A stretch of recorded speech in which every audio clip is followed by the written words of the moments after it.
সেই আদিম যুগ থেকে চলে আসছে আমাদের নৌকা পারাপার অর্থাৎ খেয়া পারাপার যে একটা প্রথা, সেটা এখনও চালু রয়েছে আমাদের এই টঙ্গীর আইসি হাসপাতালের যে ঘাটটি সেখানে। এই ঘাট থেকে প্রতিদিন সকালে বিকেলে দুপুরে সব সময় টঙ্গী বাজারের উদ্দেশ্যে বিভিন্ন মানুষ, মালামাল এবং গরু ছাগলও পার হয়ে থাকে।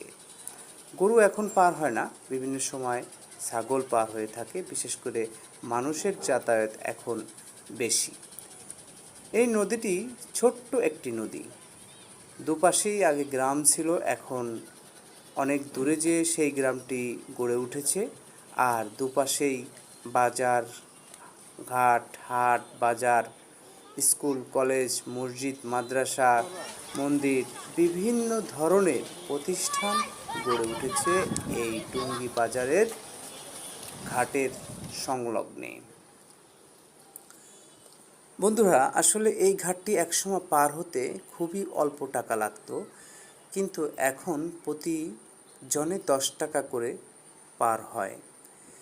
আসলে এখান থেকে খুব সহজে আপনি টঙ্গী বাজার ও আবদুল্লাপুর যাতায়াত করতে পারবেন মাত্র এই 10 টাকার বিনিময়ে। এই দেখুন, এই মাঝি ভাইটি প্রায় 10-15 বছর যাবৎ এই নৌকা চালিয়ে তার জীবনযাপন করছেন। আসলে এমন হাজারো মানুষ আছে যারা এখান থেকে পারাপার হন আর এই নদীর সৌন্দর্য উপভোগ করেন। আসলে এখন বর্ষাকাল, সেজন্য নদীর পানিটা খুব সুন্দর দেখাচ্ছে, ফর্সা সাদা দেখাচ্ছে, বাচ্চারাও গোসল করতেছে খুব আনন্দে।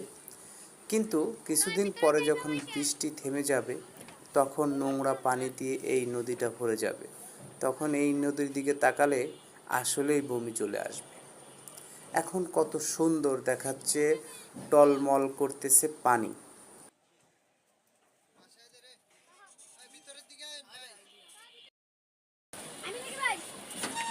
না না না